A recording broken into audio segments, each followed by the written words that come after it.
नमस्कार दोस्तों, हमारे यूट्यूब चैनल वंदना देवी ऑफिशियल में आप सभी को स्वागत है। आज हम आप सभी को एक कहानी सुनाने जा रहे हैं।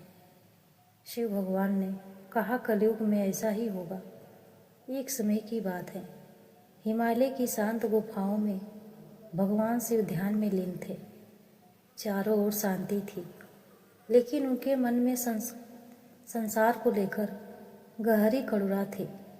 तभी देशवर्षी नारद वहाँ पहुँचे। नारद जी ने विनम्रता से प्रणाम किया और बोले, प्रभु, सतयुग, त्रेता और द्वापर तो बीत गए, अब तो कलयुग आ रहा है।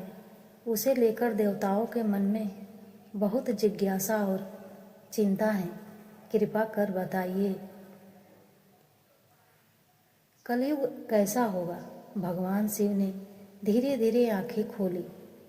उनके चेहरे पर न क्रोध था, न हर्ष, केवल गहन सत्य का तेज। उन्होंने कहा, नारद, कलयुग में सत्य कमजोर होगा और दिखावा शक्तिशाली। नारद जी चौंक गए। प्रभु, ऐसा क्यों?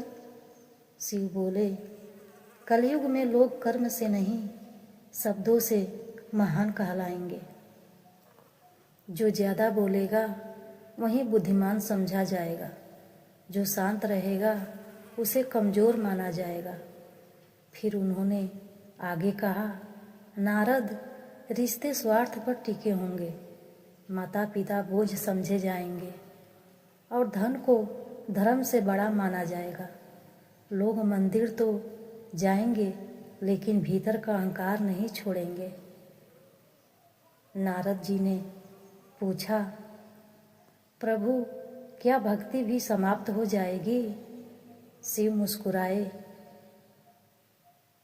नहीं, भक्ति कभी समाप्त नहीं होगी, लेकिन कलयुग में सच्ची भक्ति दिखावे में दब जाएगी। बहुत कम लोग होंगे जो बिना दिखावे, बिना कहे मुझे हृदय से याद करेंगे।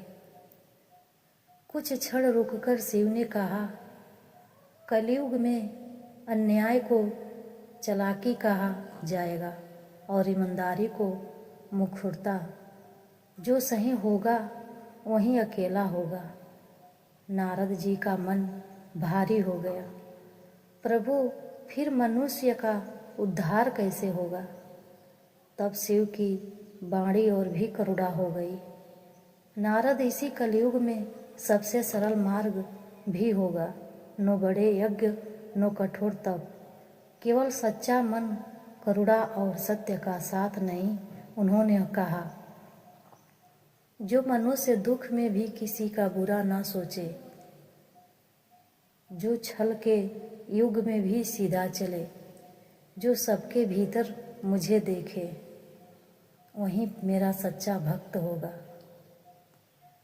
अंत में शिव ने कहा, कलयुग बुरा नहीं है नारद, यह तो परीक्षा है। यहाँ अंधकार अधिक होगा, ताकि थोड़ा सा दीपक भी दूर तक रोशनी दे सके। नारद जी ने श्रद्धा से फिर सिर झुका दिया। उन्हें समझ आ गया कि कलयुग में भगवान को पाना कठिन नहीं, बस इंसान बने रहना ही सबसे बड़ा धर्म होगा। तो दोस्तों, ये कहानी कैसी लगी? अच्छा लगेगा तो कमेंट में ओम नमः शिवाय ज़रूर लिखना। और अभी तक मेरे चैनल को सब्सक्राइब नहीं किए हैं तो चैनल को सब्सक्राइब कर लेना और लाइक शेयर ज़रूर कर देना। मिलते हैं एक नई कहानी लेकर।